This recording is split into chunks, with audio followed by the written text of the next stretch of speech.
இங்க இவரு தன் பொண்ணோட பிறந்த நாளுக்கு கேக் வாங்குறதுக்காக பேக்கரிக்கு வந்திருக்காரு. பேக்கரியில இருக்கிறவங்க கேக்ல என்ன பேர் போடணும்னு கேக்குறாங்க. அவங்க பிரின்சஸ்னு போடுங்கன்னு சொல்றாங்க. இவங்க அவங்க வைஃப் கிட்ட போன்ல பேசிட்டு இருக்காங்க. அப்ப அவங்க வைஃப் சொல்றாங்க, கேக் வாங்கிட்டு இன்னைக்கும் லேட் பண்ணிடாதீங்க, சீக்கிரமா வாங்கன்னு சொல்றாங்க.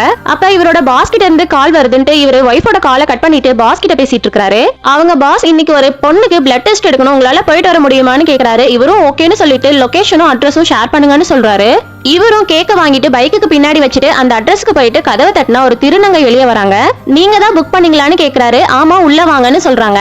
உள்ள போய் பார்த்தா நிறைய திருநங்கைகள்லாம் இருக்காங்க. ஒரு குட்டி பொண்ணை கூட்டிட்டு வராங்க. இந்த குட்டி பொண்ணுக்கு இன்னைக்கு பர்த்டே, அதனால டெக்கரேஷன் பண்றதுல ரொம்ப பிஸியா இருந்துட்டோம்னு சொல்றாங்க. இவரும் ஓகேன்னு சொல்லிட்டு அந்த குட்டி பொண்ணுக்கு ஹாப்பி பர்த்டேன்னு சொல்றாங்க. அந்த குட்டி பொண்ணும் தேங்க்யூன்னு சொல்றா.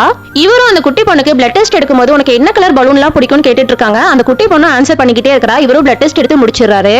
அப்ப அங்க இருக்கிறவங்க கிட்ட கேக்குறாங்க, இந்த பாப்பாக்கு எத்தனாவது பர்த்டேன்ட்டு.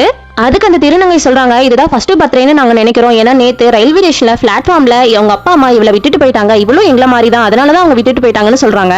இவருக்கு மனசு ரொம்ப கஷ்டமா போயிருது. நாளைக்கு உங்களோட பிளட் ரிசல்ட் வரும்னு சொல்லிட்டு இவரும் சோகமா வெளியே வந்துடுறாரு.